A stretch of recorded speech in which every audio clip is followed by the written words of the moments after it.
When Ferris Olin was a young Jedi apprentice, his rival was a headstrong student named Anakin Skywalker.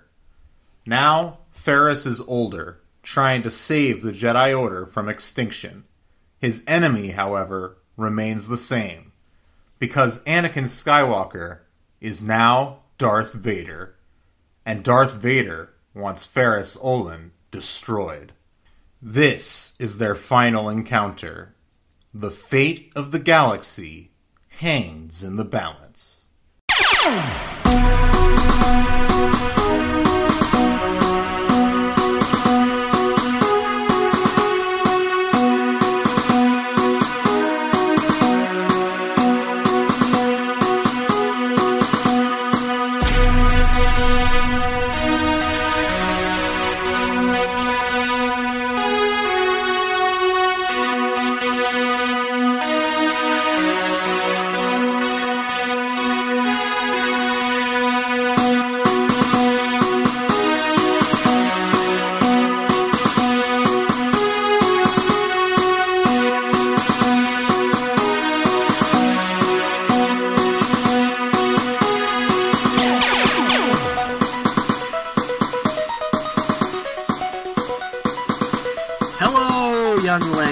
Welcome back to the Padawan Library, the galaxy's only Star Wars Junior novel podcast. I'm Junior Jedi Librarian Levi, and with me as always, Junior Jedi Librarian Tim May. Hello, everybody. And today we conclude Jude Watson's epic Last of the Jedi. Her whole run, really. Her whole run really feels concluded right here. And we're going to jump pretty quickly into it. Mm-hmm. But we have two things we have to talk about that are totally non-related to Star Wars. First, I'll just get... could kind of be. Sort of, yeah. I guess from a couple angles it sort of is. But they... but anyway, but I'll get to my stupid thing first. I was just watching ESPN this morning. The NBA Finals started last night. The Lakers blew out the Heat. That looks like it's going to be a short series. Anyway... So there, regardless, I was watching, and there was a commercial with this. There's this NBA player, Trae Young. He's a young guy. He was an all-star last year. Not that great. Whatever. Doesn't matter. He is walking down a hallway, okay, in this commercial. Mm-hmm. And he's dressed fashionably, seemingly. You're only shooting him from the waist up. And, he's talking. There's a voiceover, him talking about fashion, how important fashion is. I don't know. And so then he runs into somebody, and they're just like, "Yeah, like that looks dope," or something like that. And he has a ferret tied around his waist, or not a ferret, like a sloth, maybe. Okay. And it's like, okay. And it's like he's just like, so it's like, okay, whatever, some weird shit. And then he walks into an NBA arena, and on the Jumbotron is playing a clip from the film The Croods. Oh, God. In which they have, sloths tied around their waist. So this is a commercial in the year 2020 referencing... That movie came out, in 2013 or 14? There's a sequel coming There is? There's a sequel. Oh, that's why then. Okay, I was so confused. I have never been more confused. I was like, didn't that thing come out 8 years ago? I was so good. Okay, so and then the commercial got cut off by Sling TV, before I found out what the commercial was for. But I was utterly perplexed. It just happened. I wanted to share it with the audience. For whatever reason, the Croods I remember because I had this cereal box that was advertising the Croods, sure. And I would stare at the cereal box all the time because I found the character design so repugnant for that movie. Terrible. So I remember vaguely that it got kind of good reviews, but that I don't. I mean, I'm not going to watch it or anything. I was just I vaguely recall that it was not, hated or anything, so... Well, obviously it got a sequel, but... That is crazy. I can't believe there's a sequel. That's wild. Okay. Anyway, All right. so Well, then there's one our other other thing. bit. Yeah, our other bit. We are bringing back a segment from our old podcast, I Missing think we Reels. had one other segment on Yeah. this show, but yeah. We may have, but prepare yourselves. This is Oscar Watch. Do we still have the music for that? I know. I wish I had it. Oscar Watch. We're not talking about the Academy Awards. We're talking about The Lord. the Lord, Oscar Isaac himself. As you might know him, Poe Dameron, but to us, he will always be Llewyn Davis. Mm-hmm. And yesterday, there was some big news came This out. is so crazy. Barry Levinson, famous for Rain Man, along with many other And films. much better movies. Diner, Avalon. He's when he feels like it, he's a great filmmaker, although that's been a few decades. Anyway. Well, now in order to be a great filmmaker, he thinks he needs to make the making of a great film, masterpiece. Yeah. So he is making the making of The Godfather, and he has cast Oscar Isaac as director Francis Ford Coppola. This is incredible. Okay, so Oscar Isaac playing Coppola, you hear it on its face, you're like, that's weird. Like, I don't know about that. Coppola, famously Italian. Mm-hmm. Oscar Isaac Guatemalan. Yeah. But you look at him when he has the beard, especially. He looks like young Coppola. Uh-huh. Like, he's more movie star looks and handsomeness, I guess. But they have a similar vibe, just like their fashion sense. His fashion sense is similar, is like the 2020, is like the modern equivalent of like early 70s Coppola, like pre-crazy Coppola. So it's like, and that is a crazy story, the making of The Godfather. And I think Jake Gyllenhaal's playing Robert Evans, which... Yep, he is. That'll be wild. That's going to be a wild-ass performance. I mean, is it like an HBO movie? Because that's what Levinson's been doing. I don't know. It seems like it would be an HBO movie. Because Levinson's been making like all these like HBO, like... based on a true story movies, recent. Yeah, because his last movie was Paterno with Paterno, Pacino, so. the Bernie Madoff movie with De Niro, like he's been doing that kind of thing lately. So, probably fine. By the way, these movies, I'm sure they're like fine, but and probably this will just be fine. But I love the fact that Oscar Isaac's playing Francis Ford Coppola. So. That's just, oh man. I can't wait to hear his impression of Coppola, because Coppola has one of the funniest voices. I love impersonating him, so. It'll be interesting to see who else is cast in that movie, too. Yeah, I mean, who's going to play Pacino? You would actually think Oscar Isaac maybe would be a good Pacino, honestly. Because he's maybe a little old to play him at that age now, but. Yeah, and also I think I've finally watched The Irishman, masterpiece. Incredible movie. Incredible movie. But it's I don't what think it is. We can't make Pacino that young again. Oh yeah. He can't play himself. No, of course not. But oh my god. Yeah. Anyway, so. And just think, this could spawn like a trilogy of movies where like it just about the making of each Godfather.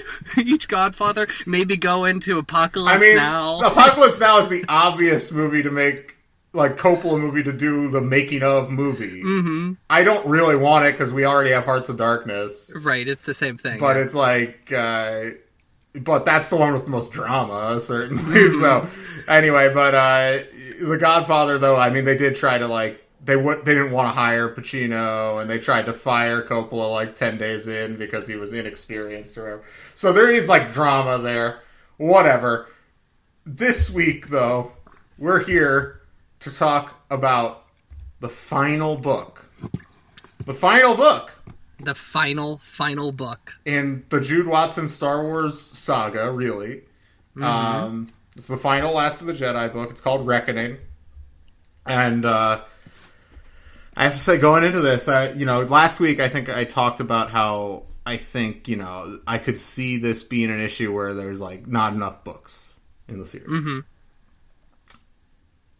I'm not worried about that at all. Yeah, nor am I. This is by far, in terms of just structure, this series, and we'll talk about the series on the whole after, like, at the end of the episode, on the second half, but, this is the best of the three in terms of just, like, how it's paced. Mm-hmm. I think the highest highs are, we'll talk about that later. But, this series, it blew me away. And this last book, especially. Listen, we can spoil it. It's conceived in midi-chlorians. There has never been anything more conceived in midi-chlorians. I know. I put this book down. I had tears in my eyes, and I looked at Mel and I said, "This is easily the best thing we have ever read for Padawan Library." Oh, wow, okay. That's interesting. I'm not sure I'd go that far, actually. I would say it's top 3. It's definitely very high. We're going to do our big ranking eventually at the end of the show. At the end of the show. The end next of the year. show. But I will say it's this kind of thing that, like, sometimes it's a grind making a show like this, and sometimes you're like, I don't feel like it. Reading another fucking Star Wars book, even if they're good. I'm like kind of just like, oh god. So, but it's these sorts of books that make it worth it. I'm just like, goddamn, I never would have done this if we didn't do the... I've always been curious to read these books, but I never would have actually done it if we didn't do the show. So I'm very grateful for the show in this moment. Yep. All right, let's get into it. First thing, before we get into the actual book, the cover. I don't think Drew Struzan did this cover. You don't? Let me take a look at it. I have it on my phone. It's a Photoshop cover. In my opinion, there's no actual illustrated element to it. It's a Photoshop cover.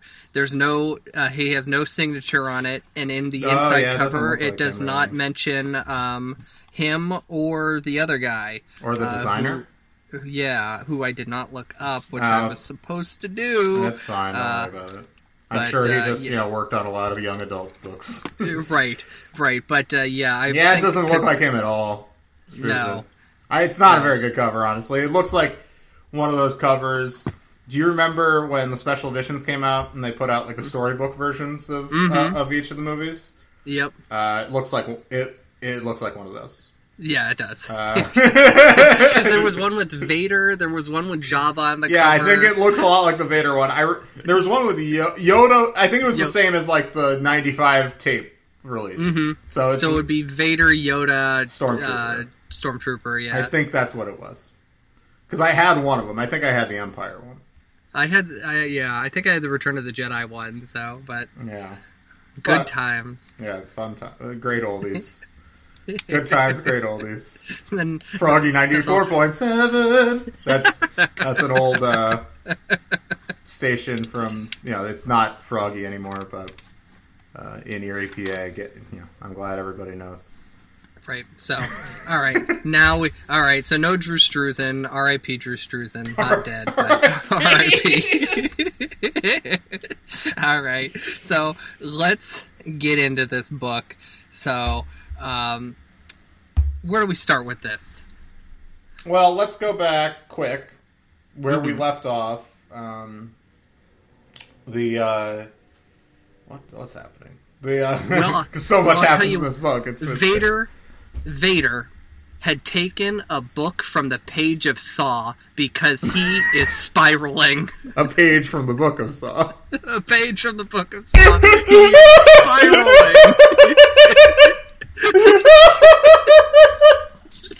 Oh no! Oh god! Oh, that's good.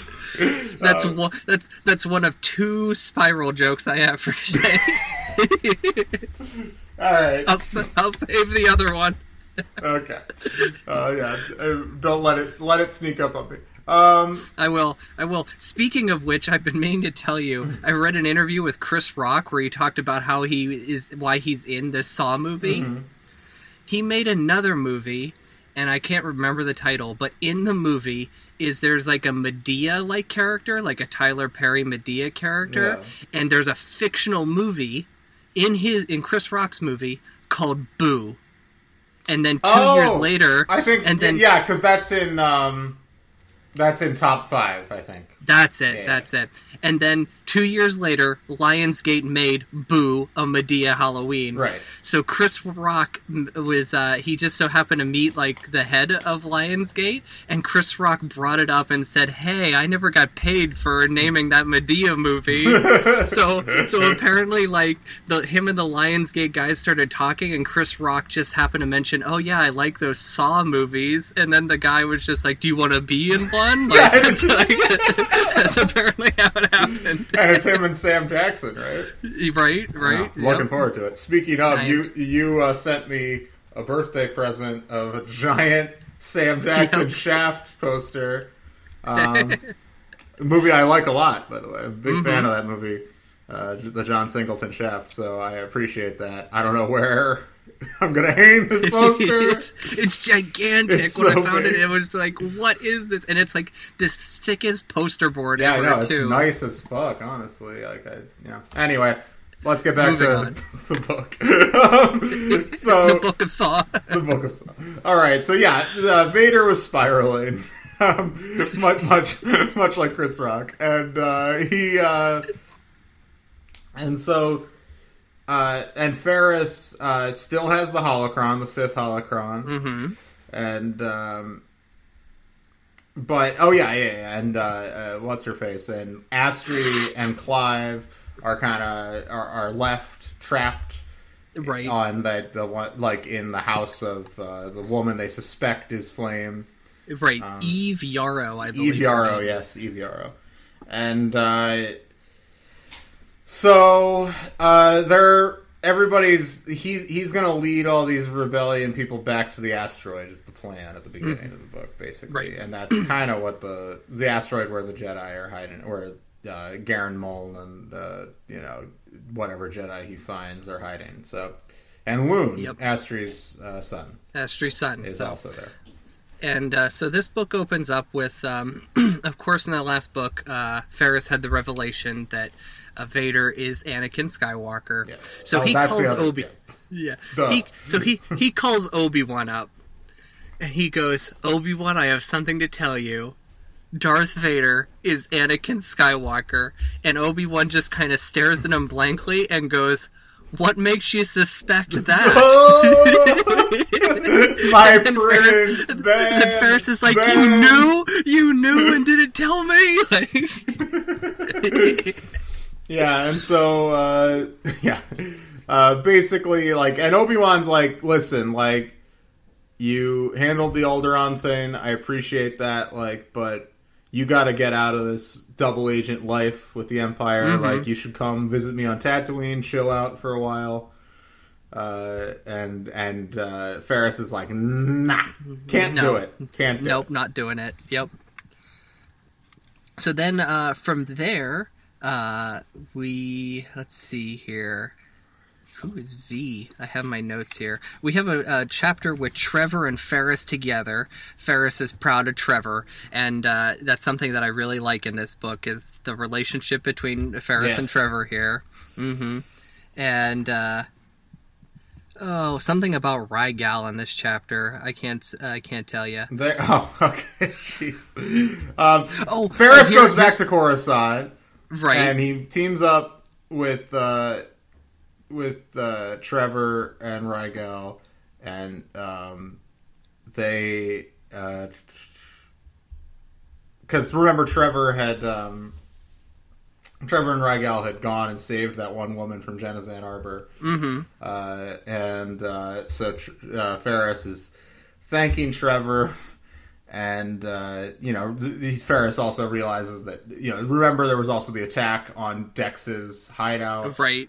Thankfully, Dex was able to escape, including Dex and the other people. And, yeah, because I have here that Keats and Curran show up here. This is important. The Keats and Curran stuff is important. Because Keats, remember, is the journalist, the old Senate journalist. And so, Ferris asks him about Anakin Skywalker, if he remembers him, if he ever heard any gossip about Anakin Skywalker. And, man, Anakin and Padme were not doing a good job, because this guy's just like, subtle. well, yeah, like him and Padme Amidala were definitely fucking, probably married. I know. He's like, yeah, everybody thought they were married too. Yeah, and he's just like, listen, I don't report on the personal lives. I liked her. She was cool. She's like one of the only good senators. Shouts to her, basically. So. Yeah. And then the big thing is Keats and Curran. Dexter's not there. They announced that they have made, the two of them plus Dexter have made the decision, we don't want to be part of Moonstrike. This, we had this attack go down. We're sorry, guys. Yeah, we're just going to lay low for a while. We gotta walk away. So Ferris is like, okay, I have to save this Moonstrike meeting now. You know what? They can't decide on a meeting place. Let's take them all to the asteroid. So that's where the plan comes in. So, all right. Then we have chapter 3. I have that Vader has been listening to the Downward Spiral by Nine Inch Nails because he is spiraling in that chapter. He's getting closer to Ferris, There you go. All right, and then I tried to help that one. Yeah, one wasn't as good as my Saw one. Good album. It is classic a good album. record. Classic album. Trent Reznor from Mercer, Pennsylvania. I know. Yeah, he's from our neck of the woods. He is from our. I actually went to with our friend Zach and my mother-in-law. There was like a local author kind of thing at Mercer High School where it's like people set up tables and try to sell their books, and it was just like walking around here, it's like Trent Reznor went here. Wow. He might have, I don't know when that school was built. He may have not even gone to that school. Hey, I don't know. Did it look like it was from the 90s or later? It seemed it could have been newer. It could have been newer, Okay. but I would have to do some research there. But anyway, all right, we go back to Clive and Ashtray. It's been 2 days they've been trapped in this little empty room in this house. They finally find a way out of it. There's a switch in the floor. They pull it out. They get out of the room. They're eating food. Then they get stopped by a maid or a house attendant. Yeah, here. and she's she's suspicious of them, but as soon as they say you know what, fuck it, we suspect that this lady that owns this place is a piece of shit, she's just obviously, of course she's a piece of shit. I'll let you guys can look around all you want, basically, after that. Mm-hmm. And then Vader shows up. So they go, they hide. Which confirms, obviously, all of their suspicions, of course. Right. So Flame, or Eve Yarrow, is in cahoots with the Empire.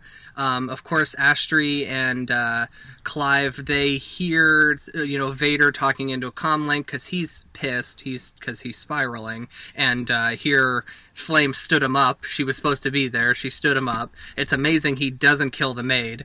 I know. Well, that shows there's interestingly, Vader's kind of character in this book is kind of he's obsessed with trying to fully expunge Anakin Skywalker from himself. Mm-hmm. And that, I think, was just there. I think that where he kind of lets the maid live, I think, is because we'll get to it at the end, but at the end of the book, he has a talk with Sheev, who's very disappointed in him.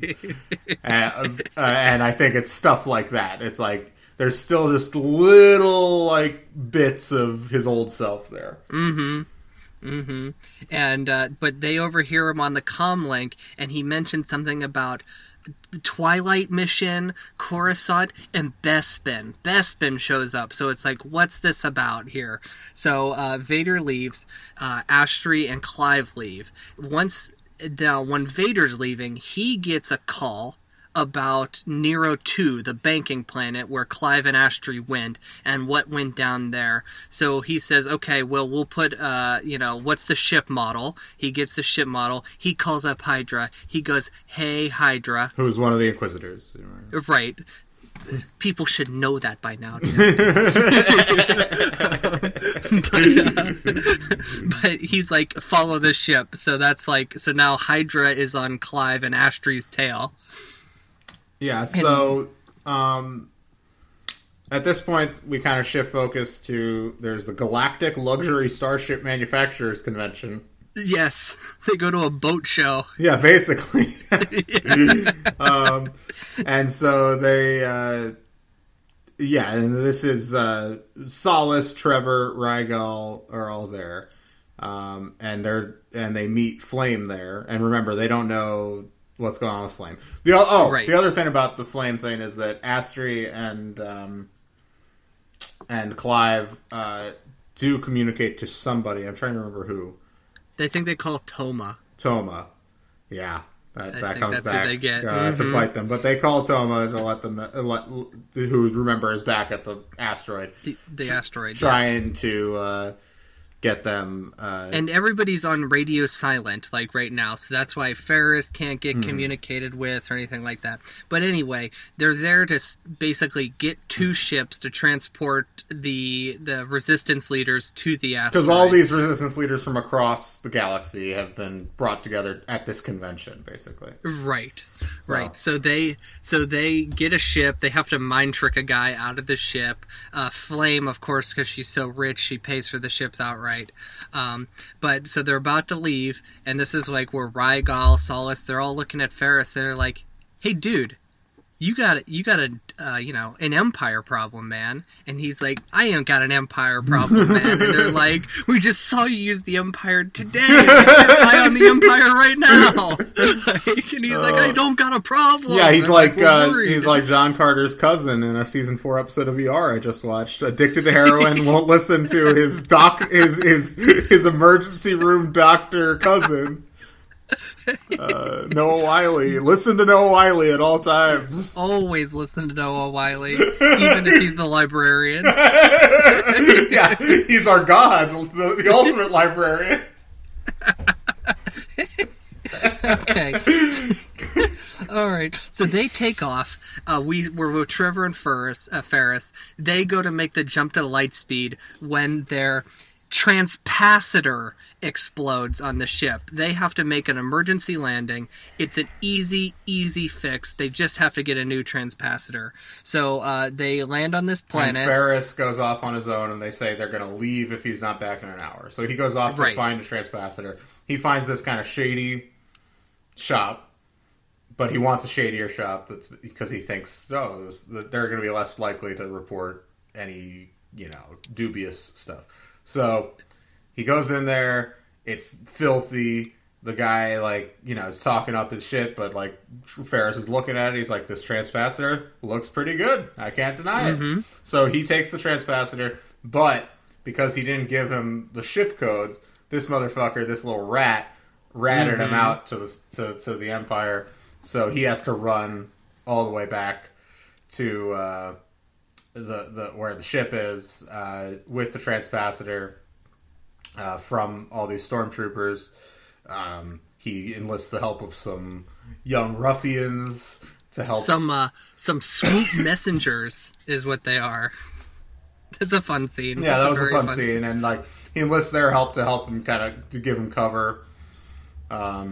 He gets back, puts the transpacitor in. They're able to leave. It's kind of the big action set piece, honestly, of the book, and it's a lot of fun actually. But so definitely read the book if you want to get all the excitement. Right, and this will come into play later, but something the guy who gives him the transpacitor says, "Oh yeah, sometimes these transpacitors can get wonky around magnetic waves." Oh yeah, so that comes into play later. So then we have we're in about chapter 7. I got Vader is still in a bad mood, but Twilight, there's some mention of a weapons test. Then we move on. We're back to Clive and Astri. Yeah. And Clive, I can't remember how this happens, but Clive finally remembers where he saw Flame before.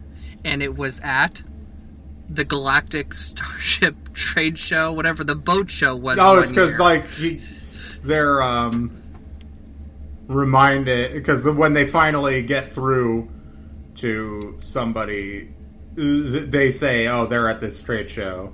And that's what makes him think of it. Right, and of course, remember, Flame, Eve Yarrow, is she's the heiress to a starship company, so that's why she would have been there. And Clive remembers her because she fell down and he helped her up, that kind of thing. Charming motherfucker. Yep. So, not that it matters that he remembers who she is now, because now they're confirmed that she's it's been Imperial. Confirmed already, multiple times basically. So, alright, moving on. So yeah, they were on chapter 9, I think. Yes. Okay. Astrid and Clive. Oh, this is an important chapter. So, Astrid and Clive, basically, they have to land at a spaceport to refuel. And they have to go register. Astrid says, I'm going to go register the ship. Wish me luck kind of thing. They didn't want to go together because in case she gets, the Imperials pick her up, that kind of thing. But she says, all right, I'm going to leave my comm on. But, if you have to, leave me. And then there's this moment where Clive has a revelation, and he's just He says, I'm not going to leave you, he said. You have to. It would be easy for me to say yes, Clive said, but I'm making a pact with you now. Now, before we begin, I'm not going to start it with a lie. Astrid's face flushed. Begin what? Our journey? That's not what I mean. He turned his back on her and fiddled with the control. He couldn't say what he meant, or felt. Couldn't say the words. He could only hope that she knew already. If they survived all this, they would be together. Oh, they want to fuck. Yes, they do. And this is one of the reasons I love this book, is because Astrid, who was not so much a peripheral character, an important character in Jedi Apprentice, not so important in Jedi Quest, and Jedi Quest is really what we thought was the last time we were going to see her. But then for her to come back into this book and be a more integral part, to be more involved in these books than she was in any of the books, and then for her to get this arc. This arc is so good. Yes. Okay. So it's so exciting. I love Astrid so much. We'll talk about our favorite characters at the end of the podcast. So. All right. So Ferris remembers that thing that the mechanic said about the transpacitor and magnetic fields, and then he remembers, a homing beacon puts out a magnetic field, so he hops down into the engine bay, and sure enough, he finds a tracking beacon. Somebody put a tracking beacon on the ship. There's a spy! So he calls the other ship. He goes, hey, we got a spy. There's a tracking beacon here. And Rygal, Solace, and Flame are in the cockpit at the time. Trevor cannot believe anybody would be a spy. He thinks this, Trevor's completely, right, shocked by this idea. He's shocked by this. And Rygal, he goes, hey, I need a moment alone to talk to Ferris. And he goes, hey, Ferris, was anybody, when you were gone getting the part, could anybody been on your ship? And he goes, well, Trevor was in the cockpit. He left for a little bit, maybe then. And then Rygal goes, no, back at the trade show. And then it clicks for Ferris. Oh yeah, Flame, she went up the ramp to inspect the ships. She could have done it. Flame is the spy. So this is where they figure it out. They figure it out. They don't hear it from Toma. Interesting. Mm-hmm. So interesting. Anyway, so they so yeah, this is a big thing. They confront Flame right away. Yes, they land on a moon. Here, they land on a tiny moon, and Trevor doesn't believe it. Trevor is in shock because all this time Flame has been nothing but his friend. And, they say, well, what do we do? And, Ferris, he's got this holocron with him, and it's been giving him some bad vibes, and he goes, let's execute her. And that's, where a chapter ends, where he's like, let's kill Flame, and then everybody... Yeah, because he's, these whoa. super holocron. The other Jedi, Solace and Rygal, are you are, going down the wrong path, and all this shit, so... You're going down a path I can't follow. Yeah, exactly. And so they, And yeah, so he's he kind of gets talked out of it pretty quickly. Like it never seems that close to actually happening. No, a couple of the other rebel leaders are kind of like, yeah, why shouldn't we execute her? Like, but what happens to her? What do they do exactly? They leave her on the moon. Oh, they leave her with a survival pack, and they'll be like, somebody will find you eventually, kind of thing. Damn, wild. And then the plot is Flame and Rygal will how do they're gonna go not Flame, Solace and Rygal are gonna take the two ships, and they're going to go and they're going to dump one of them so that the Empire is onto the one. They're going to take all the Resistance leaders and they go to the asteroid. We have a small moment with Solace here, and Solace is a character who I feel like was never quite flushed out in these books, kind of thing. But she has this moment where, like, she's talking about Ferris, and she says, like, after Order 66, I thought I would never trust anybody again, but Ferris Olin, I trusted him, like, kind of moment. So, and then she navigates through this magnetic storm to get to the asteroid. It's this big, like, action scene kind of thing of her trying to navigate through this. They land. Another happy landing. So where are we at here? Not execute her. Sorry. What chapter is that? I'm trying to figure that out now too. We're around 11 because there's this moment where, like, Clive gets arrested and, like, Astri has to disguise herself as Hydra. Oh yeah. This is great. Hydra shows up on where are they? I think that might be the planet they landed on earlier. Like, it's just like they went there to fuel.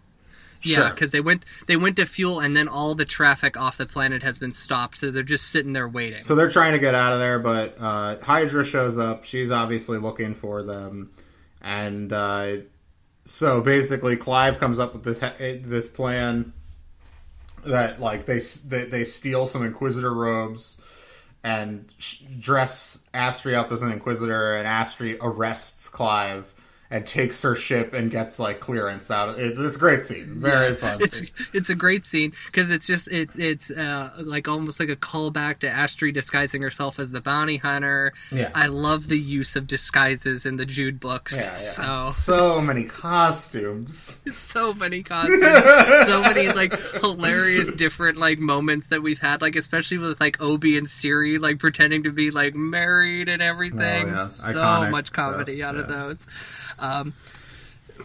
So they abandon Flame. Okay, let's see here. I said read page 97. Okay, what chapter is that in? Because I have it digitally here. Let me see.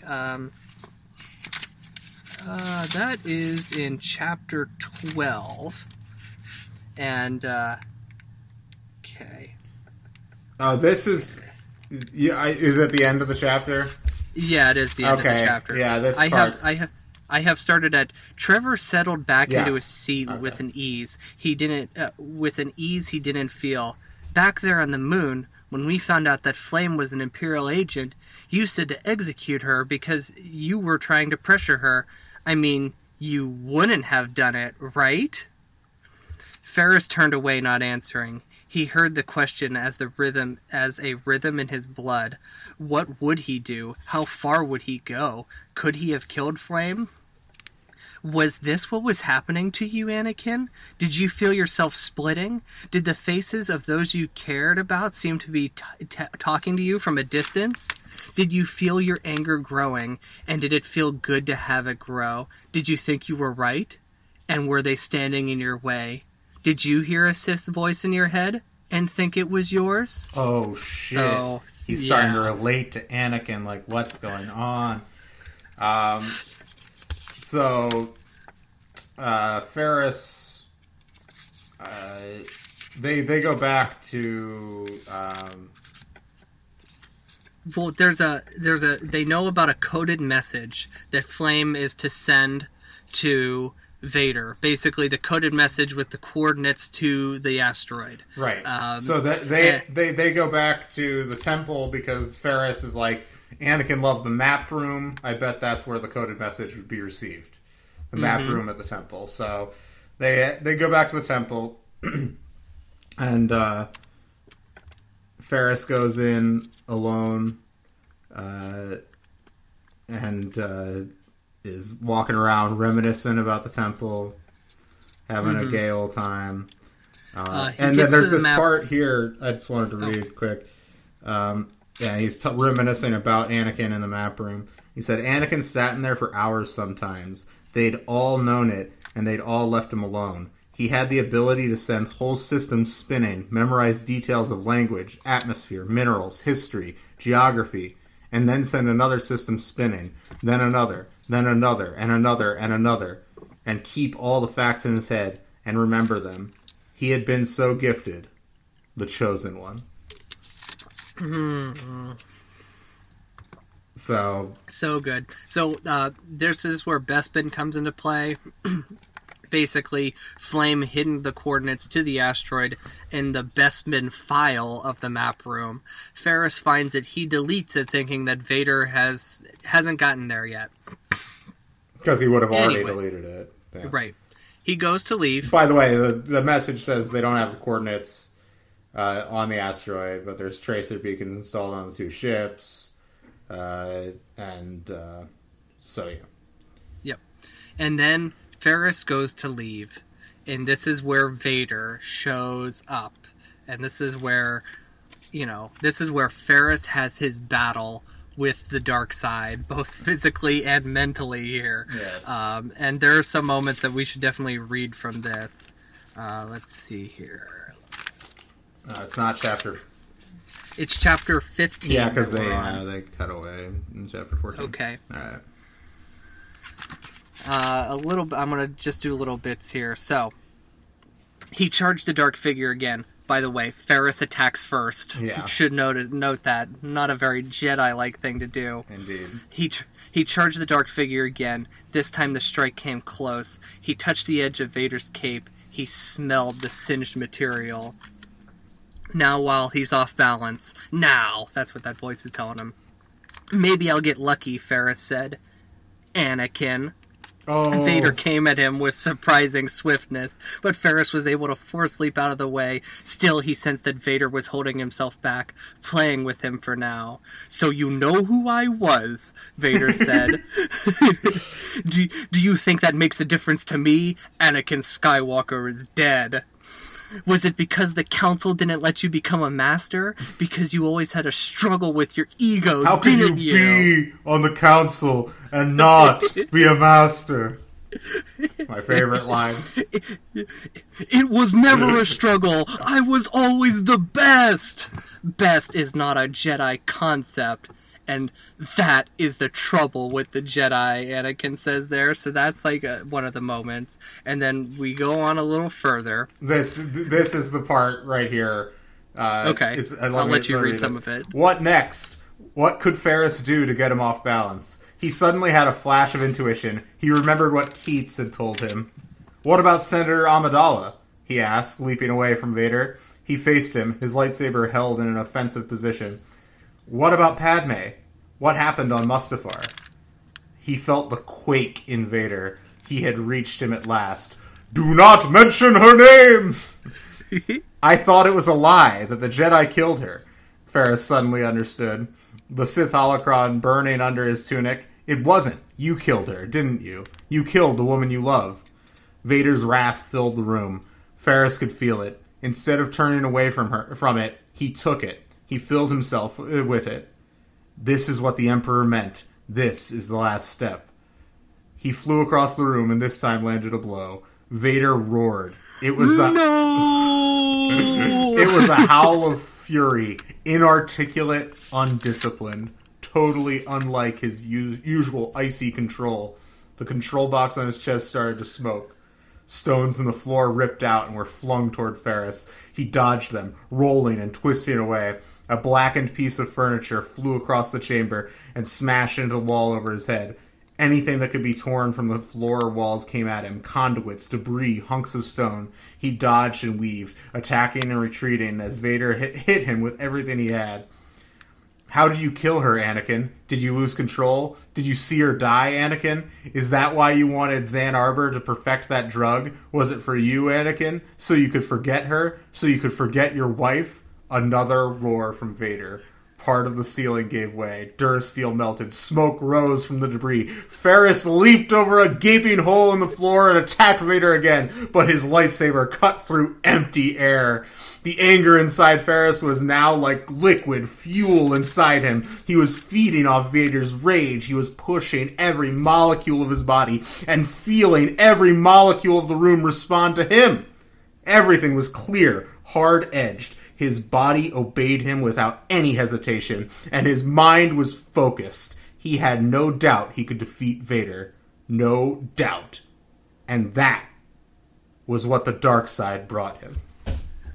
That is so good. That is icy cold good. And then, this next paragraph. When he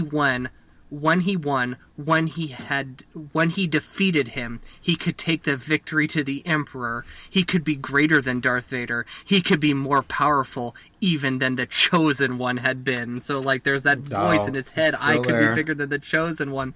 And then there's, suddenly he was picked up and slammed against the wall. He fought to hold on to consciousness. Don't get cocky, Vader said. So good.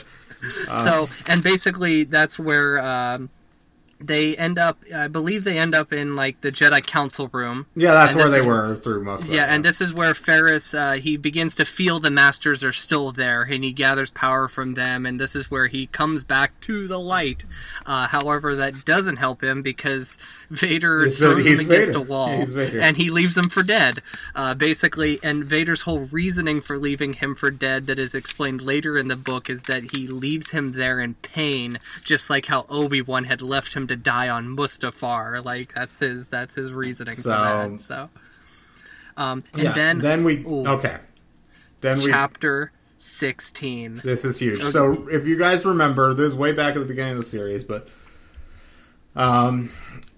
Ferris left the asteroid in the hands of two of his friends from Balassa, Reyna and Tobin. Right? Not Tobin. Toma. Toma, yeah. So they've been watching after the asteroid for a while. And if you remember, the message from Flame that was supposed to be sent to Vader was deleted, and it also didn't have the coordinates anyway, and they already destroyed the tracking devices, so theoretically, they're in the clear at this point. Right. And I want to read some of this, because going into this, I was like, I made a list of all the characters before I started reading this, because I was like, who are going to be the winners and who are going to be the losers? And I was like, you know what? Reyna and Toma, those are the losers, because they just showed up and they sat on the asteroid. But this made it. Okay, I'm on page 118, which is in chapter 16, I believe. Yes. All right, I'll start here, and then do you want to read Toma? Sure, just let me... I'm going to start at she could see the shadow of Toma. Yeah, okay. Okay. She could see the shadow of Toma through the plastoid of the communications dome. She went towards it. The wind was picking up, and she couldn't hear the sound of her own footsteps. She had thought ahead to the evening meal. She had hoped to set up glow lamps, and they could all eat outside. But with this wind, it would be impossible. She stopped in the doorways, waiting for her eyes to adjust to the light. Toma was bent over the console. She walked closer to him. He didn't turn, intent on his job. At first she couldn't make sense of what she was seeing, but she had seen a top-ranked pilot on Archerin, and she knew how a homing beacon worked. "What are you doing?" Her voice startled him. He turned in surprise. Surprise on his face, surprise and unease. Reyna! I thought I told you to stay in the conference dome! Answer my question, disquiet ticked inside her. That's a homing beacon. It's for Ferris! You know he can't find us without it.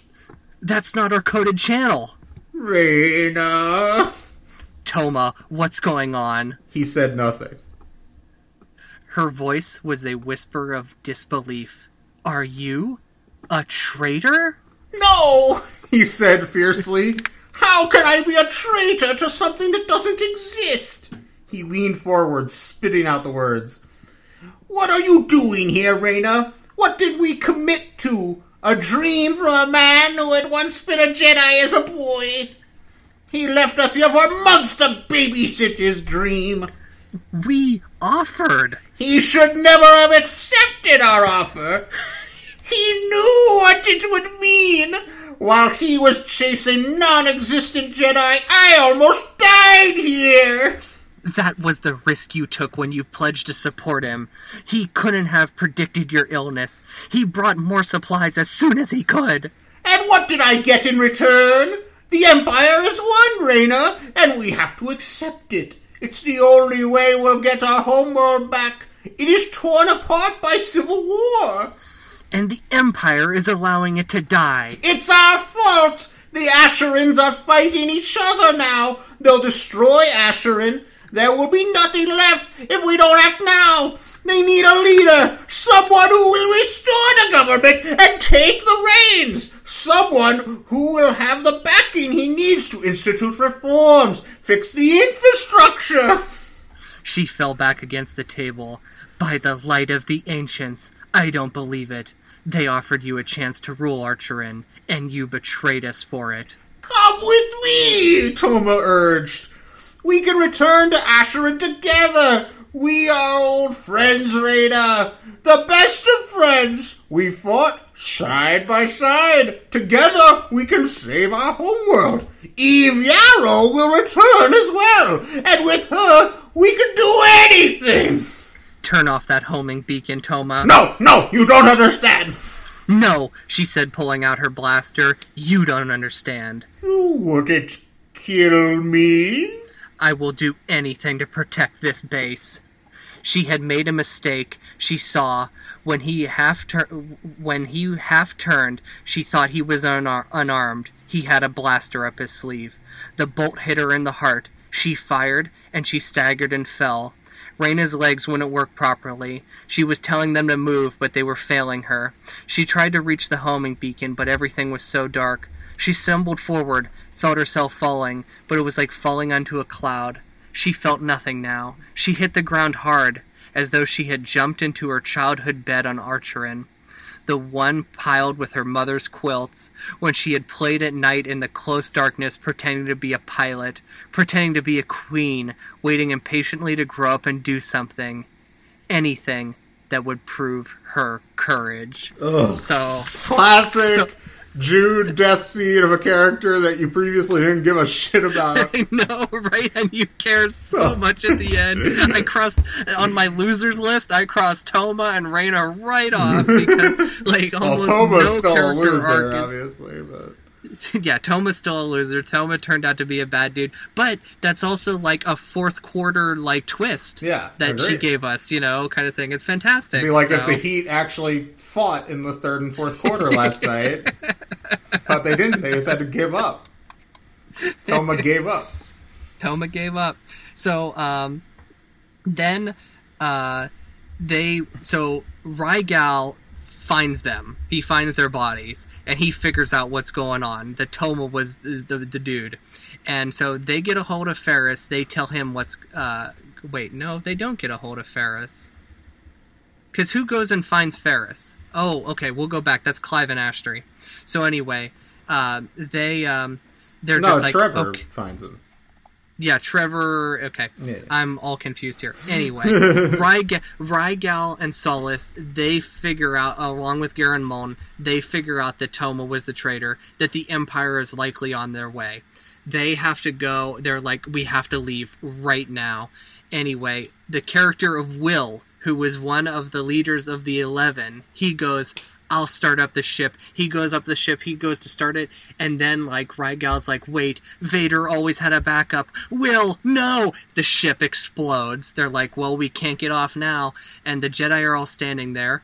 You know, Rygal, Garen Muln, Solis, they're standing there. And they realize that the escape pod of the ship is intact. But it can only fit one person. And they're like, well, who are we going to send? And they all look at each other and they go, Loon. Yeah. So young, force sensitive, obviously. So they got to send him back, hopefully, to his mother. So and his new stepdaddy, Clive. So anyway, Trevor finds Ferris. Ferris seems like he's about to die. They're able to, handle it. It's Trevor. Who else is there? I think Clive and Astrid show up. And so they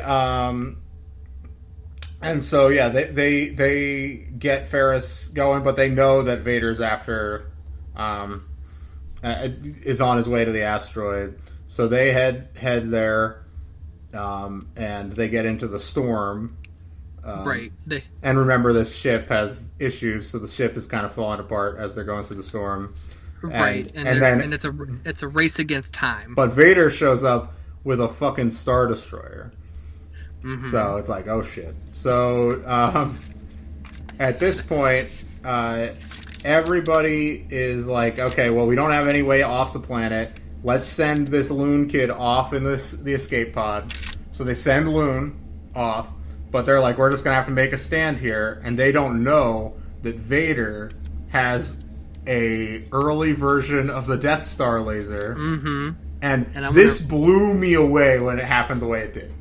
Okay. This shocked me. I have on 133 here, I'm going to start. This is Vader. He didn't need the homing beacon. He had already locked on the coordinates. He had pushed those scientists on or whatever this name planet is, to come up with a program to estimate size, weight, and gravitational pull based on the homing beacon. He could target the asteroid without trouble. And there it was, ahead spinning in a gaseous cloud. Set the coordinates, Vader told the crew. Set. Locked on. Locked. Fire. Trevor screamed. The energy bolt had been huge. It had hit the asteroid dead center. 1 minute was there, spinning ahead of them. Then there was nothing but debris. The blowback from the explosion was so huge that it hit the ship and knocked it backwards. The ship buckled and rolled. Ferris fought to bring it under control, while his brain frantically tried to make sense of what his eyes had just seen. The base was gone. Somewhere he had heard Trevor keening. Yeah. No. Rygal, Solace, Garen, Orion, Loon, the leaders of the Resistance and dozens of planets. He felt the loss of many lives as a great pain inside him. The living force receded like a wave that had knocked him off his feet. Red lights flashed. The cockpit alarm sounds. "We're going into systems failure," Trevor yelled. Ferris fought to save the ship. He reached out to the Force to gain control, but he had to follow Darth.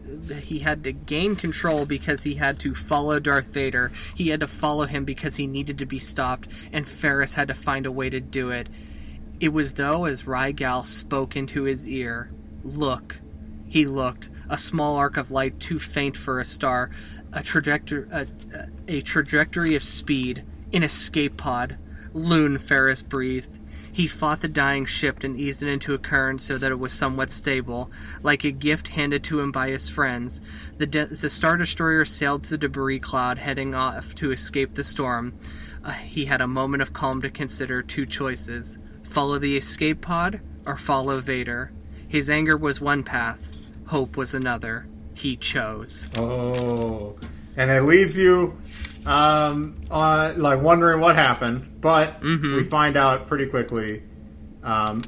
Chapter 19 opens up on a little planet called Tatooine. Oh shit! Oh shit! So, basically, at this point, Obi-Wan, there's a big sandstorm happening. Obi-Wan is just sitting in his abode, waiting. Yeah. There's a moment where he's like, there's sand everywhere. There's sand in my bed. Anakin had always hated sand. Now Obi-Wan knew why. Yeah. So at this point, he hears a knock on the door. He's like, huh, interesting. Knock on the door, middle of nowhere. we all know Owen hates his guts. So it's not Owen. Yeah. So he goes and he opens the door and he sees it's Ferris, and Ferris is caked in sand and exhausted, and Ferris sleeps for 3 days at Obi-Wan's place, and then when he wakes... Oh, you know what this is a callback to? This is a callback to, like, the first book where Obi-Wan shows up at, what's-her-name's house? Like, the cabin in the mountains. Like, where Ferris is hiding out with Donna. And then, like, because, like, Obi-Wan comes in and he ends up, like, sleeping for days. It's like that same thing. It is, yeah, that's true. I was thinking all the way back to the beginning of Apprentice. That's why I wasn't getting it right away. Anyway, so, and then when he wakes up a few days later, he tells Obi-Wan everything that happened. Obi-Wan, obviously, very, very reasonable here. And let's see, I have... Yeah, this is... Because Ferris is blaming himself. And so Obi-Wan says, "These things didn't happen because of your failures, Ferris. They happened because someone did them. Darth Vader is responsible for those deaths, not you. He is the one who fashioned the plan to kill. He is the one who blew up that asteroid." Obi-Wan sat quietly with Ferris for long minutes. He remembered his own bitterness, his own shame and despair. What had saved him? How could he save Ferris? "Forgiveness isn't a feeling," Obi-Wan said finally. "It's a decision you have to make for yourself every day. Every day you will fight for a moment of peace." "That is a journey I'm not inclined to take," Ferris leaned back, exhausted. "Everyone I love is dead." "Not everyone." Ferris thought of Trevor. "No, not everyone." "One day you will have peace, Ferris," Obi-Wan said. "Until then, I'll give you the only thing I can give you." Ferris opened his eyes. Obi-Wan's gaze was gentle. Obi-Wan had made it through his own despair. He knew the way. "What is that?" He had expected gentle wisdom, or maybe a Jedi lesson. Instead, Obi-Wan spoke in a brisk, practical voice. "A job." So, we'll find out in a second. We'll get on that in a second, and like they put a chapter in here, so you're just wondering what the job is the entire time. I know. Like what's going on here. Oh my god. So this is where we have most of our goodbyes. Dexter shows up with Keats and Curran. Dexter has lost some weight since his injury. He's in like a hover chair now, but he's apparently half the size that he was. And basically, they say all their goodbyes here. Curran gives the traditional farewell of his homeworld. A journey begins, so go. No. One of my favorite things. Important to mention that. I love that. And then we get to Trevor. And the problem with Trevor is that Trevor knows that Anakin Skywalker is Darth Vader. He knows that Emperor Sheev Palpatine is a Sith Lord, and this knowledge could put him in great danger.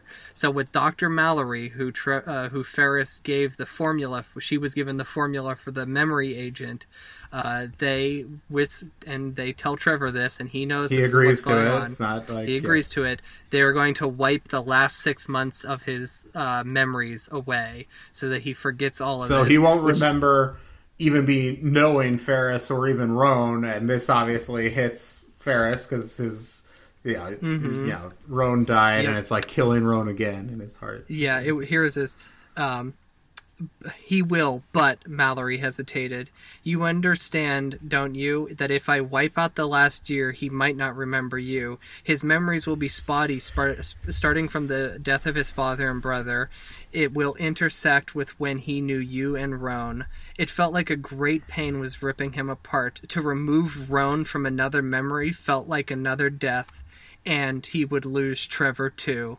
Ferris swallowed. "I know." So they do that, and the plan is then that Astri and Clive, who have Loon also, are going to adopt Trevor. And and Trevor will have been told that he was in an accident. That's why his memory is a little patchy.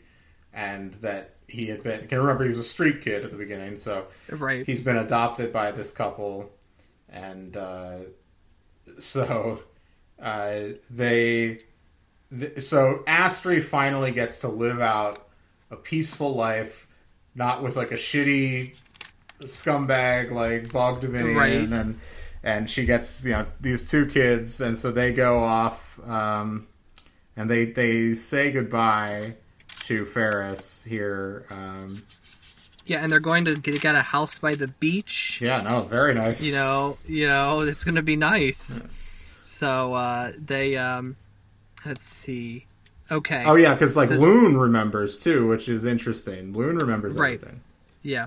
Guess you're my family, Trevor said. You guys don't look so bad. And this is Ferris Olin, Mallory said. He's from your homeworld. Trevor turned to him. Good to meet you. Ferris couldn't speak. Are we going to get this show on the road, Trevor asked. I can't remember chunks of my old life, so I'm kind of anxious to start a new one. Ferris cleared his throat. Goodbye. See you. Hey, whoa, is that our cruiser? Sweet. Trevor hurried towards Astri and Clive's ship. Come on, kid, he called to Loon. Loon hesitated before turning. May the Force be with you, he said to Ferris. May the Force be with you, Loon. You would have made a fine Jedi. Take care of Trevor. Just don't let him know it. Loon grinned and ran off. I'm not saying goodbye, Clive. I have a feeling I'll meet you... Yeah, Clive said. I have a feeling I'll meet you again. You have an annoying habit of popping up when I least expect it. You never know, Ferris said. He embraced Astri, then Clive. Mallory climbed in her cruiser, and after administrating the memory agent to Trevor, she destroyed it. It was too dangerous to keep active in the Empire-controlled galaxy. He watched Mallory's ship rise and join the traffic. Astri's ship followed. In his heart, he had wished them long lives, as much peace as they could find. He would never see them again. All right. So, we get to the last chapter here. I'm just going to read the whole chapter. Because it's not that long, and I just, this is how it's going to be. Okay. Chapter 21 of Reckoning, Book 10 of Last of the Jedi, the final book in the series, the final book in Jude Watson's grand Star Wars saga. Here we go.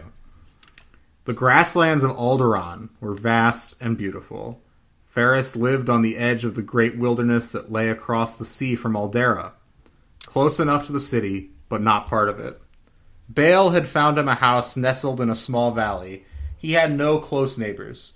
His cover story was that he was a botanist, working on a great work on the grasses of Alderaan. His real work was protecting Princess Leia. He was here not as a bodyguard, but as a safeguard.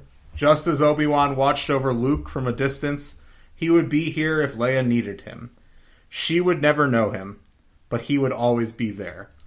He would make sure that no danger came to her. The daughter of Anakin Skywalker and Padme Amidala would always be safe. Ferris stood outside the door of his small dwelling. The sun was on his face and the wind was in his hair, but he didn't feel them.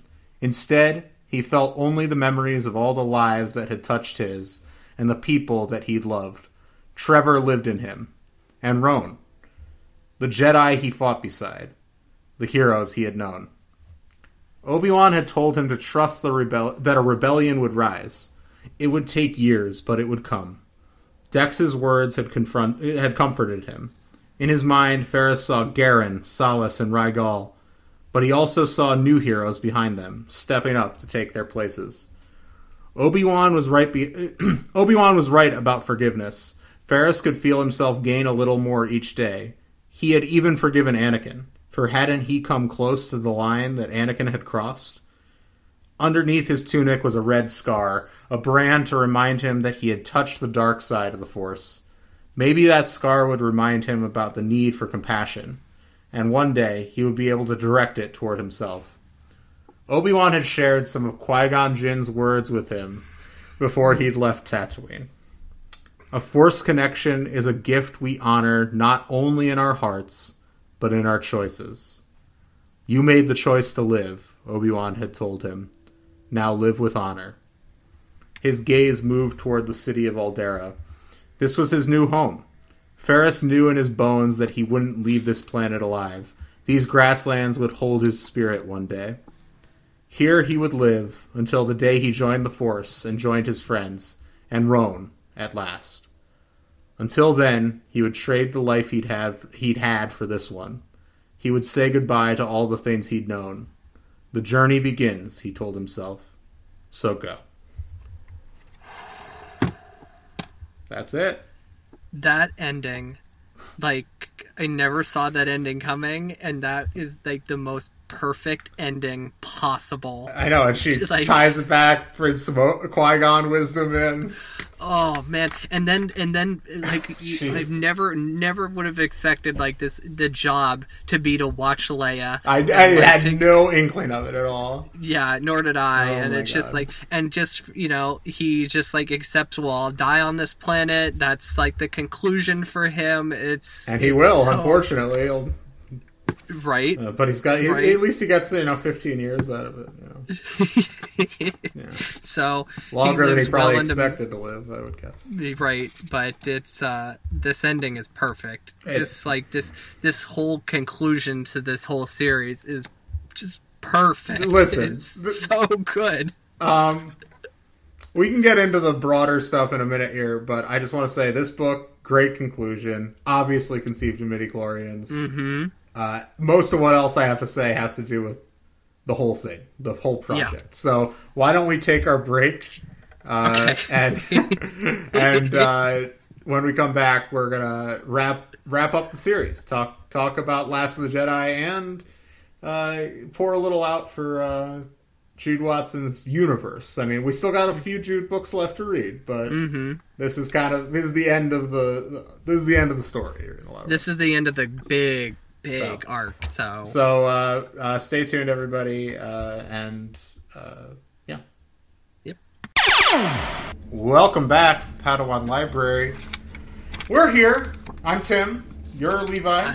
That's me. And we're here to talk about Last of the Jedi on the whole, and in some ways about the end of an era for the podcast. Huge end of an era for the podcast. So because like we're past our prequel era of the show, and now we're past this huge Jude era of the show, and it's this, like, we're going into the last half of the, we're almost there. We don't have that much left to go. No, we don't.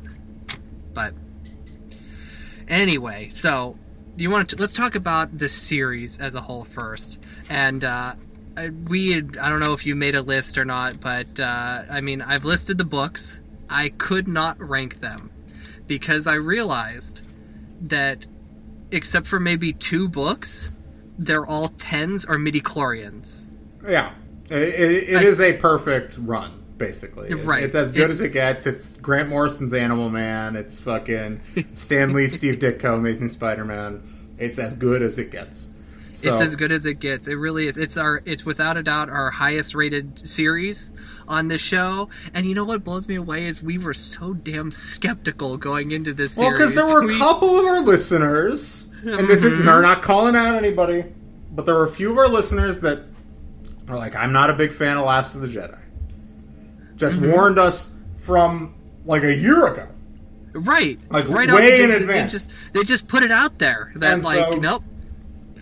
I was kind of like, okay, well, maybe it's not great. But and we didn't love Ferris going into Jedi Quest either. We didn't love him, so that didn't help either. Bless you, by the way. Thank you.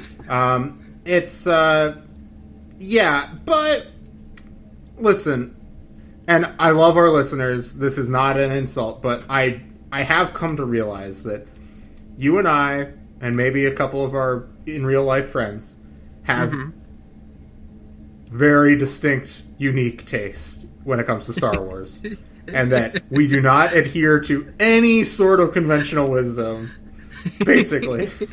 I agree with that. So, maybe we shouldn't trust that. And that's not an insult to any of our listeners that did write us about that. It's just, maybe that's, that's all. This series was action-packed. This series is great. You said you thought, I think you mentioned this on air, that you thought this was the best book we've ever covered. I'd put this as one of the best books we've ever covered, and I can't tell you what the other... I know the other ones are like, they're Jedi Apprentice books. Well, there's Legacy of the Jedi, too. Oh, yeah. Which I think that's probably my favorite. Legacy and to some degree Secrets, but more so Legacy of the Jedi. Legacy was definitely the better of those two. I would put that up there, this up there with Legacy. And I really love the Jedi Apprentice special editions. Yeah, I like those too. I put those up there. And the Jedi Quest hardcover. Like, all the big specials I thought were great. Mm-hmm. And I would generally say Last of the Jedi is by far the most consistent of the three series. I think every book is a banger, basically. The weakest books are like 9s out of 10. And, but I still think probably the absolute, like the peaks, the best book, or at least my favorite runs, little runs, are probably in Jedi Apprentice. I agree. Just because I love Qui-Gon and Obi-Wan, and honestly, like, the series deepened my... I'll always love those characters. Like, they're two of my favorite characters of all time, and it just that series deepened my love of them at age, 29 or whatever I was. So it's which is crazy to me. So, whereas, Jedi Quest, an easy, distant third. I think it's easily the weakest of the three. I think so too. But Jedi Quest succeeds in the fact of its coverage of Anakin. Oh, it's still good. Understanding of her. I mean, it's still great. Yeah. And I would say that her depiction of Anakin is like one of the best in Star Wars literature. I think it might be the best. Period. I might put it above even Clone Wars, which I also love. They do we talked about this. They do similar things for the character. But as far as Last of the Jedi goes, this is a bigger challenge because she's not, like, even though Obi-Wan is a constant kind of presence in the book, he's not really a major character through most of the series. And right, he's pretty much gone after book 2. So she's relying entirely on characters she has created. And I care about, other than Vader, and I care about all these characters as much. Like, I found it just as compelling. And that is generally the sign of a person who's... And it never felt... It also didn't feel like she was just creating her own little world, and it didn't live within the same world. Do you know what I mean? I know. There's a lot of... That's, to me, a good way to judge licensed material. Like, I've been reading lots of Star Trek books lately. And I'm not making this about Star Trek. I'm really not. I'm just saying... But as a contrast... I think, generally speaking, I'm not that interested in most Star Trek books about non-television or movie characters. Maybe I'll find some great ones at some point as I delve deeper, but for the most part, I've found a lot of original characters in Star Trek books to be kind of lame. And I'm like, get back to Kirk and Spock and Bones, or Picard or whoever. So this... it is an achievement. Part of it is that if you're reading it like we did, which is straight through from Apprentice all the way through, it's kind of, a lot of these characters kind of come from those other books. So she kind of, she was able to build them throughout while you're still, the main focus was on Obi-Wan and Anakin or Obi-Wan and Qui-Gon. It is crazy how interconnected all those books are, and I feel like in order to really grasp... Could you imagine if somebody just picked up Last of the Jedi 1? No. No, I can't. I feel like probably happened. People were like, oh, new Star Wars series, and it has Obi-Wan on the cover. Right. Sith just came out, and, like, I think they'd be deeply confused. I would, because she calls back things so much. Yeah. Like, she just treated it clearly like one series, which I think is what makes it great. What is great. I have a list here, because I said maybe we should do a list of, like, our favorite characters. Okay, I have the list of characters here. I can pull up. I put this as winners and losers. All right. And my winners list is so big. It's huge. Yeah. So our winners are Ferris, Olin, Astrioto, Trevor, absolutely, Roan, Rygal, Dexter, Jenna Zan Arbor, Reyna, and I've also put down Vader, because I love Vader's arc in this. Vader's incredible in this, yeah. And a callback to one of the earlier books, a character who truly benefited from Jude, Boba Fett. Oh yeah, absolutely. Because Boba Fett in that one book was better than he was in the entire Boba Fett series. I forgot we read that until so I was looking just at a list of our episodes because I wanted to remember some book titles and stuff, and I scrolled down a little further, and I was like, I forgot we read these Boba Fett books. And I was just looking at it. I was scrolling through Spotify. I was like, what is happening? Forgettable. Anyway, so yeah, did you have Clive on your winners? Oh yeah, Clive's on here too. Clive, ultimate winner. Clive gets to be with Astrid, the greatest character of all time. He's the ladies' man. He's the charmer. He sets his sights on Astrid, and he gets it. Yeah, so. and like in a completely appropriate way. Right, because every other lady slams the door in his face the entire time. Yeah, I gotta say, of the big characters that are carryovers, it's Ferris and Astrid, basically. And Astrid's really... She's in Jedi Quest a few times, but she's mostly, I would say, a Jedi Apprentice character. So she's kind of the representative of that era, and then Ferris represents the Jedi Quest era. And they're both totally different people by this point, but it feels natural. Like, it doesn't feel like it's just like, I should have maybe she should have just created some new characters, like, because they don't feel like... They feel like real continuations. Roan, I really like, and specifically, like again, the ending of the series where when he mentions Roan, like, it confirms it yet again that Roan and Ferris were together, and were a couple, which is cool, even if it's not totally explicit in the books, given the time they were published. But and you got to give her that, like, that's huge. That's huge. I mean, listen, if they were published 4 or 5 years later, I think it would have been more explicit. Maybe, I don't know. I don't know what the current state of that in Star Wars books is, really. Well, something in this book, in book 10 specifically, we didn't get into, because no character really goes without getting, like, a backstory kind of thing. And this he goes for Hydra, and she basically gives why Hydra joined the Empire. And basically, because she was raised by an uncle, and she uses the term that she endured her uncle. And it's like, it's not anything explicit, but like it seems to imply some sort of abuse there. So it's just like she has a way with words. And like she talks about, like, and it's important, like an important theme of this series, Last of the Jedi, is that, like, Ferris wants to go. We need to get the rebellion set up, and it's not that we shouldn't. If it was possible, sure, but like a lot of this is like, you know, a character like Hydra, she succumbs to the Empire because, like, it's offering her some sort of security in a life that she's never felt before.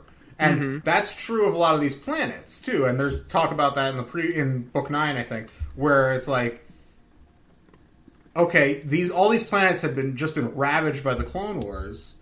Like, they're not going to be up for it. Even if they don't like the Empire, they're just not going to be up for it. At this point, they're going to be like, I'll deal with this for a while because we need to rebuild our home, basically. And that's kind of the thing. It's like, okay, it's about kind of patience and, like, we need to sow these seeds and, like, try to, you know, this is too big a fight to just try to take on all at once, or we're just going to lose everybody. It's kind of like in The Last Jedi, a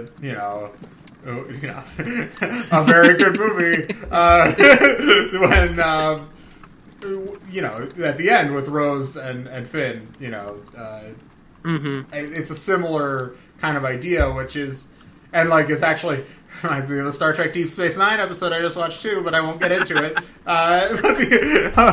And so, yeah, I think, you know, there's, it's an important thing because, you know, Star Wars is about, the original Star Wars trilogy is largely about a very successful rebellion, and it's about feeling, you know, like the underdog beating this giant thing. The prequels complicate that. Not complicated on a moral level, like they're still the good guys. But it complicates it in terms of, like, and this era entirely, and like all the kind of writing that was done around this period, the Clone Wars, both the series and like other stuff, novels and things, but these Jude books really complicate a lot of these ideas without diluting them, without being, like, you know what I mean? Like, they show the real life complications that come with making these kind of moral decisions, without undermining that and being like, well, actually, though, but really, that's not the right way to think. Like, and the Sith maybe have a point. There's nothing like that. It's none of that bullshit, right. But it's like, but it shows, like, the actual difficulty of it, the actual, like, what it takes to actually make those choices. And, like, that's the end of this book, was about, you know, the thing that Qui-Gon said, that the choice that, you know, and that Obi-Wan said that forgiveness is a choice. It's not like, it's not just like, oh, I feel like forgiving you or myself about something. It's about, you have to decide that before you're ever going to feel it. You know what I mean? And it's like, and that's hard, you know? So, like, these kind of moral decisions are difficult. And I think that's what Jude has, I think, really tapped into through her entire run, which is just, like, really tapping into the difficulty of making those sorts of choices, you know, without being like, while also validating that they're worthy choices to be made, if that makes sense. Right. And what I really love about this too is, like, when, you know, I realized while we were recording that the scene in Obi-Wan's cabin mirrors the scene in Donna's cabin near the first book. It could have been the second book that happened. But at that point at the opening of this book, Obi-Wan is dealing with the loss of Anakin, the loss of the Jedi. He hasn't forgiven himself. He's in a rut. Ferris helps him break that. You know, with the help of Qui-Gon and Ferris, he forgives himself. And then at the end of this book, he is able to impart that onto Ferris. And what else I love about this, too, is this is not 100% a happy ending to this book series. Well, most of the characters we meet die. Right, and it's really right in the middle in terms of, like, the good and the bad. Like, of course, the Trevor stuff with Astri and Clive and Loon, it's heartwarming, it's touching. But it's also Trevor had his memory erased. Right. You and, know, like, listen, he obviously was complicit in that decision. He was willing to do that. But you know, that's a complicated decision, you know, and that is actually pretty morally murky, like, as far as this kind of stuff goes. I would say. And I mean, she can't kill Vader, and she can't defeat the Empire. So really, she makes the right decision and has our characters basically defeated by both. You know, the Empire defeats the Resistance. She kills Ferris. Like, Ferris isn't dead at the end of the book, but, like, he's living on Alderaan, has no intention of leaving. We know what happens to Alderaan. She makes it very clear that he has, like, no intentions of leaving there. So, yeah, it's like, because the Empire, this is such a dark time for her to be, like, working in, you know, as any author in this, working in this era of Star Wars. It's a dark time. Dark things are happening. A lot like our own government. Sure. It's a dark time. That's all I'll say. It's a dark time. Yes, obviously. But like, she does. I mean, everything about this is great. And the one thing I'll say about Jude is, like, every author that we have read of these types of books, they are given the ball and they can run with it. But nobody has taken the initiative to take the ball and run like Jude Watson has. Nobody even comes remotely nobody's close. Trying. This is the most.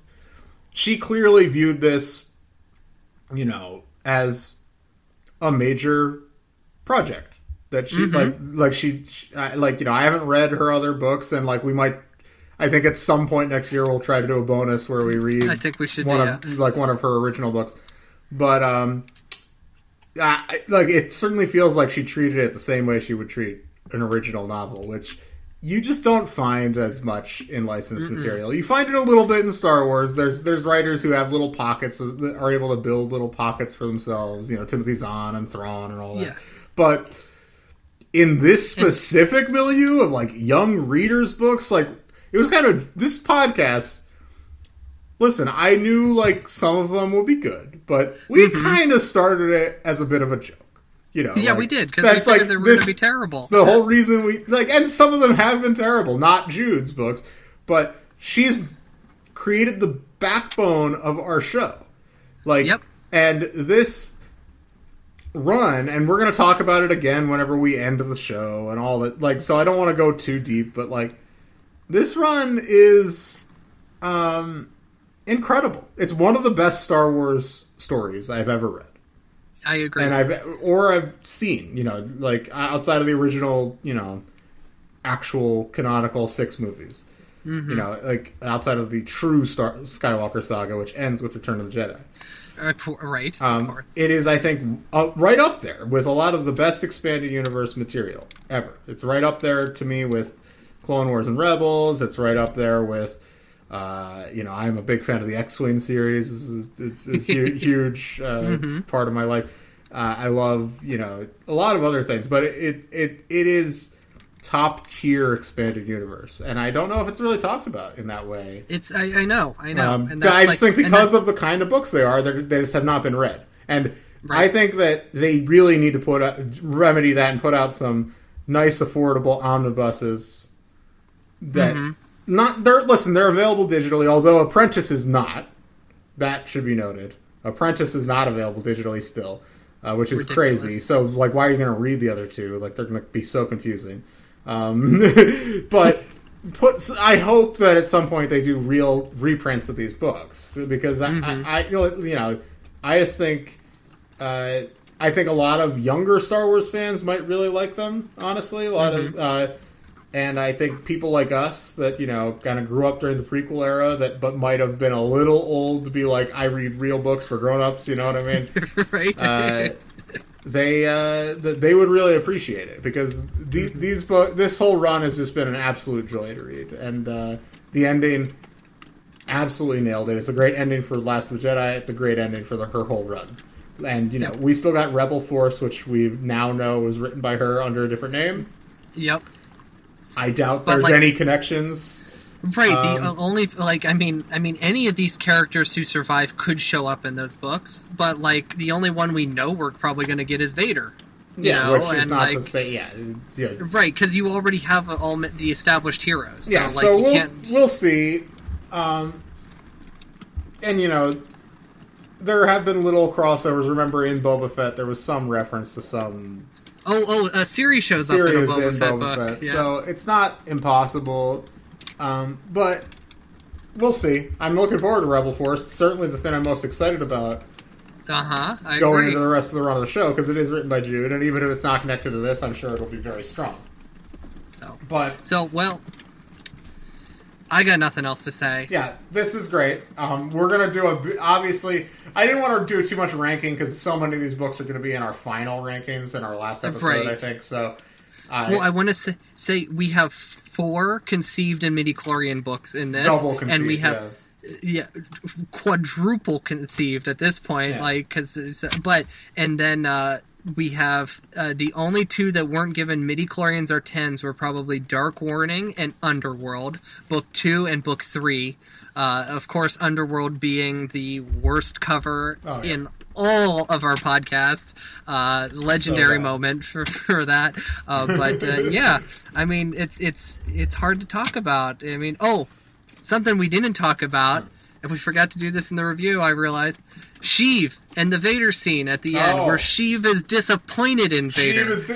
I referred to it early in the episode. Mm-hmm. But yeah, Sheev was disappointed that Vader hasn't given up enough of Anakin Skywalker yet. Hasn't given him up totally. So that kind of, I think, explains why there's occasional moments throughout this series where Vader still, is merciful where you wouldn't think he would be merciful. Right. And her handling of Vader is great. Incredible. It's so... Just him trying to... This whole thing where it's I failed at love. I must forget my wife. It's just... It's powerful stuff. Especially for a character that she seems to understand so well. Absolutely. So. It's easily one of the better... And I've read a lot of Vader material that takes place during this period. It's among the better versions of that, along with Dark Lord, which is a great James Luceno book that takes place right around the same time. But Luceno! Oh, yeah, my guy. One of the top. Yeah. So, anyway, Yeah, this has been a lot of fun. This is a much longer episode than we've done in a while, so... It has been. Alright, so next week we begin Fear Month, people. Yeah. Get scared, even though we've already been covering the Galaxy of Fear books. Listen, we weren't going to do it we weren't going to do 3 years, because probably we'll be done with the show by next Halloween. Yeah, we wouldn't make it till next October. So, yeah, that's the next 4 weeks, or the last 4 books of Galaxy of Fear. So number 9 next week. And then we're on our hiatus. But anyway, if just one quick thing before we leave. If people, if you're not registered to vote, do that. Request a mail-in ballot if you need to. Do that now. And I'm going to be reminding them every week.